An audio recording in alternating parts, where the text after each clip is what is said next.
ನಮಸ್ತೆ ಎಲ್ರಿಗೂ ಒನ್ ಕರ್ನಾಟಕಕ್ಕೆ ಸ್ವಾಗತ. ನೀವಿನ್ನು ನನ್ನ ಯೂಟ್ಯೂಬ್ ಚಾನಲ್ಗೆ ಸಬ್ಸ್ಕ್ರೈಬ್ ಆಗಿಲ್ಲ ಅಂದ್ರೆ ದಯವಿಟ್ಟು ಸಬ್ಸ್ಕ್ರೈಬ್ ಮಾಡ್ಕೊಳ್ಳಿ. ನಿಮಗೆ ಒಂದು ಹೆಚ್ಚಿನ ಅಪ್ಡೇಟ್ಗಳು ಸಿಗ್ತಾ ಹೋಗುತ್ತೆ. ಎಸ್, ಚಿನ್ನದ ನಿಧಿ ಸಿಕ್ಕ ಲಕ್ಕುಂಡಿ ಗ್ರಾಮದಲ್ಲಿ ಮತ್ತೊಂದು ಅಚ್ಚರಿ ಅಂತಾನೆ ಹೇಳ್ಬೋದು. ಎಸ್, ಗ್ರಾಮ ಸ್ಥಳಾಂತರ ಆಗ್ತಿದ್ಯಾ? ಈ ಗ್ರಾಮ ಸ್ಥಳಾಂತರ ಆಗೋದು ಸರ್ಕಾರದ ಉದ್ದೇಶನಾ? ಸೊ ನೋಡೋಣ ಬನ್ನಿ ಏನು ಅಂತ.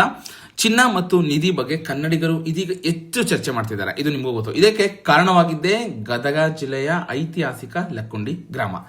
ಈ ಗ್ರಾಮದಲ್ಲಿ ಚಿನ್ನದ ನಿಧಿ ಸಿಕ್ಕ ನಂತರ ಸಾಲು ಸಾಲು ಅಚ್ಚರಿಗಳು ನಡೀತಾ ಇದೆ. ಜನವರಿ 10 ಅಂದ್ರೆ ಶನಿವಾರ ಲಕ್ಕುಂಡಿಯಲ್ಲಿ ಪ್ರಾಚೀನ ಆವರಣಗಳು ಪತ್ತೆಯಾಗಿ ಭಾರಿ ಗಮನ ಸೆಳೆದಿತ್ತು. ಇನ್ನು ಗಂಗವ್ವ ಬಸವರಾಜ ರಿತ್ತಿ ಎನ್ನುವರ ಮನೆ ಕಟ್ಟಿಸಲು ಗುಂಡಿ ತೊಡುವಾಗ ನಿಧಿ ಸಿಕ್ಕಿತು. ಈ ನಿಧಿ ಸಿಕ್ಕಿದ ಬೆನ್ನಲ್ಲೇ ಗ್ರಾಮದ ಉತ್ಖನನ ಆರಂಭ ಮಾಡಿದೆ ಸರ್ಕಾರ. ಹೀಗೆ ಚಿನ್ನದ ನಿಧಿ ಸಿಕ್ಕ ಲಕ್ಕುಂಡಿ ಗ್ರಾಮದಲ್ಲಿ ಮತ್ತೊಂದು ಅಚ್ಚರಿ ಎದುರಾಗಿದೆ. ಎಸ್, ಗದಗ ಜಿಲ್ಲೆಯ ಐತಿಹಾಸಿಕ ಲಕ್ಕುಂಡಿ ಗ್ರಾಮದಲ್ಲಿ ಇರುವ ಕೋಟೆ ವೀರಭದ್ರೇಶ್ವರ ದೇವಸ್ಥಾನದ ಸುತ್ತಮುತ್ತಲಿನ ಪ್ರದೇಶದಲ್ಲಿ ಸರ್ಕಾರಿ ಅಧಿಕಾರಿಗಳು ಬೀಡು ಬಿಟ್ಟು ಉತ್ಖನನ ಕಾರ್ಯವನ್ನು ಆರಂಭ ಮಾಡಿದ್ದಾರೆ. ಇನ್ನು ಈ ಜಾಗದಲ್ಲಿ ಮತ್ತಷ್ಟು ನಿಧಿಯ ಜೊತೆಗೆ ಐತಿಹಾಸಿಕ ಕುರುಹು ಸಿಗಬಹುದು ಎಂಬ ಭರವಸೆಯೊಂದಿಗೆ ಉತ್ಖನನ ಕಾರ್ಯ ಶುರು ಮಾಡಿದ್ದು, ಈ ಒಂದು ಉತ್ಖನನ ಒಂದು ಆರಂಭವಾದ ನಂತರ ಒಂದು ದೊಡ್ಡ ರಚನೆ ಭಾಗವೆಂದು ನಂಬಲಾದ ಒಂದು ಬೃಹತ್ ಕಲ್ಲು ಪತ್ತೆಯಾಗಿದೆ.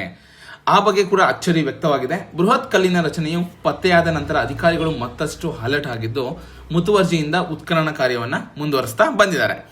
ಇನ್ನು ಈ ಕೋಟೆ ವೀರಭದ್ರೇಶ್ವರ ದೇವಸ್ಥಾನದ ಬಳಿ ವಿಸ್ಮಯ ನಡೆದಿದೆ. ಏನಂದ್ರೆ ಈ ಲಕ್ಕುಂಡಿ ಗ್ರಾಮ ಹಲವು ವೈಶಿಷ್ಟ್ಯತೆಯ ಒಂದು ಜೊತೆಗೆ ಸಾಕಷ್ಟು ದೊಡ್ಡ ಇತಿಹಾಸ ಹೊಂದಿದೆ. ನಿಧಿ ಪತ್ತೆ ನಂತರ ಸರ್ಕಾರ ಕೂಡ ಗದಗ ಜಿಲ್ಲೆಯ ಐತಿಹಾಸಿಕ ಲಕ್ಕುಂಡಿ ಗ್ರಾಮದಲ್ಲಿ ಅಧ್ಯಯನ ನಡೆಸಲು ಮುಂದಾಗಿದೆ.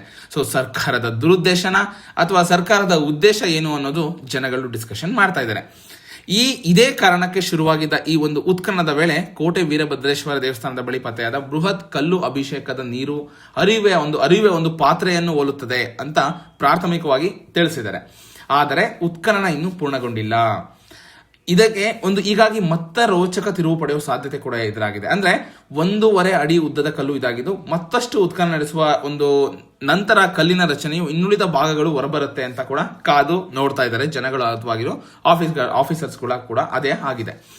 ಈ ಲಕ್ಕುಂಡಿ ಪರಂಪರೆಯ ಪ್ರದೇಶ, ಅಭಿವೃದ್ಧಿ ಪ್ರಾಧಿಕಾರದ ಆಯುಕ್ತ ಶರಣು ಗೋಗೇರಿ ತಿಳಿಸಿದ್ದಾರೆ. ಹೀಗೆ ವಿಸ್ಮಯಕಾರಿ ಕಲ್ಲು ಪತ್ತೆಯಾದ ಹಿನ್ನೆಲೆ ಸಾಕಷ್ಟು ಮುತುವರ್ಜಿ ವಹಿಸಿ ಇನ್ನೂ ಉತ್ಖನನ ಅಂದ್ರೆ ಇನ್ನೂ ಭೂಮಿ ಅಗಿತಾ ಇದ್ದಾರೆ. ಏನಾದ್ರು ಸಿಗುತ್ತಾ, ವೈಡೂರ್ಯಗಳು ಸಿಗುತ್ತಾ? ಸೊ ಈ ರೀತಿ ಸರ್ಕಾರದ ಅಧಿಕಾರಿಗಳು ಇದನ್ನ ಅಗಿತಾ ಇದ್ದಾರೆ. ಇನ್ನು ಕಲ್ಲಿಗೆ ಯಾವುದೇ ಹಾನಿಯಾಗದಂತೆ ಒಂದು ಹೊರ ತೆಗಿಬೇಕು ಅನ್ನೋದು ಕೂಡ ಇದೆ. ಹಾಗೆ ಈ 47 ವರ್ಷಗಳ ಐತಿಹಾಸಿಕ ಜಾತ್ರೆಗೆ ಈ ಒಂದು ಉತ್ಖನನ ಕಾರ್ಯ ಅಡ್ಡಿಯಾಗುತ್ತಾ ಅನ್ನೋ ಒಂದು ಕೂಗು ಕೂಡ ಕೇಳ್ತಾ ಇದೆ. ಅಂದ್ರೆ ಈ ಬಂಗಾರದ ಆಭರಣಗಳ ನಿಧಿ ಸಿಕ್ಕ ನಂತರ ಗದಗ ಜಿಲ್ಲೆಯ ಐತಿಹಾಸಿಕ ಲಕ್ಕುಂಡಿ ಗ್ರಾಮ ಜಗತ್ತಿನಾದ್ಯಂತ ಸದ್ದು ಮಾಡ್ತಿದೆ. ಇದೇ ವೇಳೆ ಈ ಒಂದು ಉತ್ಖನನದ ಸ್ಥಳದ ಒಂದು ಪ್ರವೇಶ ಏನಿದೆ ಅಲ್ಲಿ ಒಂದು ಜಿಲ್ಲಾಡಳಿತ ಏನ್ ಮಾಡಿದೆ, ನಿಷೇಧ ಮಾಡಿದೆ. ಅಂದ್ರೆ ಯಾವುದೇ ಒಂದು ಸ್ಥಳೀಯ ಜನಗಳಿಗೆ ಅಲ್ಲಿ ಅವಕಾಶ ಇಲ್ಲ ಬರೋದಕ್ಕೆ. ಅಲ್ಲಿ ನಿಷ್ಕಂಪೂರ್ಣವಾಗಿ ನಿಷೇಧ ಏರಿದ್ದಾರೆ. ಅದಕ್ಕೆ ಅಸಮಾಧಾನ ವ್ಯಕ್ತಪಡಿಸ್ತಿದ್ದಾರೆ ಅಲ್ಲಿ ಲೋಕಲ್ ಜನಗಳು. ಓಕೆನಾ? ಈ 47 ವರ್ಷಗಳಿಂದ ಈ ಕೋಟೆ ವೀರಭದ್ರೇಶ್ವರ ಸ್ವಾಮಿ ದೇವಸ್ಥಾನದ ಜಾತ್ರೆಯನ್ನ ಪ್ರತಿ ವರ್ಷ ತಪ್ಪದೆ ನಡೆಸ್ತಾ ಬಂದಿದ್ರು. ಈಗ ಏನಾಗಿದೆ, ಇಲ್ಲಿ ಒಂದು ನಿಧಿ ಸಿಕ್ಕ ಬೆನ್ನಲ್ಲೇ ಜಿಲ್ಲಾಡಳಿತ ಅದನ್ನು ಉತ್ಖನನ ಕಾರ್ಯಕ್ಕೆ ಮುಂದಾಗಿದೆ. ಅಂದ್ರೆ ಅವರ ಉದ್ದೇಶ ಏನು? ಯಾರೋ ಜನಗಳು ಅದನ್ನ ಉತ್ಖನನ ಮಾಡಿ ಹಗದ್ಬಿಟ್ಟು ತಗೊಂಡ್ಬಿಡ್ತಾರೆ ಅನ್ನೋ ಉದ್ದೇಶಕ್ಕೆ ಸರ್ಕಾರನೇ ಈ ಉತ್ಖನನ ಕಾರ್ಯಕ್ಕೆ ಮುಂದಾಗಿದೆ. ಇಲ್ಲಿ ಜನಗಳ ಒಂದು ಪ್ರವೇಶ ನಿರ್ಬಂಧಿಸಿದ್ರೆ ನಾವು ಹೇಗೆ ಜಾತ್ರೆ ನಡೆಸೋದು? ದೇವಸ್ಥಾನದ ಸಮಿತಿ ಸದಸ್ಯರು ಪ್ರಶ್ನೆ ಮಾಡಿ ಈಗ ದೊಡ್ಡ ಒಂದು ಚರ್ಚೆಗೆ ವೇದಿಕೆ ಒದಗಿಸಿದೆ. ಮತ್ತೊಂದು ಕಡೆ ಈ ಗದಗ ಜಿಲ್ಲೆಯ ಐತಿಹಾಸಿಕ ಲಕ್ಕುಂಡಿ ಗ್ರಾಮವನ್ನೇ ಸ್ಥಳಾಂತರ ಮಾಡಲಾಗುತ್ತಾ ಎಂಬ ಚರ್ಚೆ ಕೂಡ ಬರ್ತಿದೆ. ಅಂದ್ರೆ ಸರ್ಕಾರ ಅಲ್ಲಿನ ಜನಗಳಿಗೆ ನಾವು ಬೇರೆ ಜಾಗ ವ್ಯವಸ್ಥೆ ಮಾಡಿಕೊಡ್ತೀವಿ ಅನ್ನೋ ಆ ಮಟ್ಟಕ್ಕೆ ಕೂಡ ಮಾತಾಡ್ತಿದೆ ಅನ್ನೋ ಈ ಒಂದು ಚರ್ಚೆ ಕೂಡ ಶುರುವಾಗಿದೆ. ಕೆಲವರು ಇದು ಗಾಳಿ ಸುದ್ದಿ ಹಬ್ಬಿಸಿರುವುದು ಅಂತ ಕೂಡ ಹೆಚ್ಚಾಗಿದ್ದು ಭಾರಿ ಸಂಚಲನ ಸೃಷ್ಟಿಯಾಗಿದೆ. ಆದರೆ ಗ್ರಾಮ ಸ್ಥಳಾಂತರದ ಬಗ್ಗೆ ಯಾವುದೇ ಒಂದು ಅಧಿಕೃತವಾಗಿ ಮಾಹಿತಿ ಬಂದಿಲ್ಲ. ಹೀಗಾಗಿ ಜನರು ಗಾಳಿ ಸುದ್ದಿಗಳಿಗೆ ತಲೆ ಕೆಡಿಸ್ಕೊಳ್ಳೋ ಅವಶ್ಯಕತೆ ಇಲ್ಲ ಅಂತ ಆಫೀಸರ್ಸ್ ಕೂಡ ಹೇಳಿದ್ದಾರೆ. ಹೀಗಾಗಿ ಈ ಉತ್ಖನನ ಕಾರ್ಯ ಇನ್ನಷ್ಟು ಪುರಾತನ ಅವಶೇಷಗಳನ್ನ ತೆಗೆಯುತ್ತಾ ಅಥವಾ ವೈಡೂರ್ಯಗಳನ್ನ ತೆಗೆಯುತ್ತಾ ಗೊತ್ತಿಲ್ಲ. ಸೊ ಕಾದು ನೋಡಬೇಕು.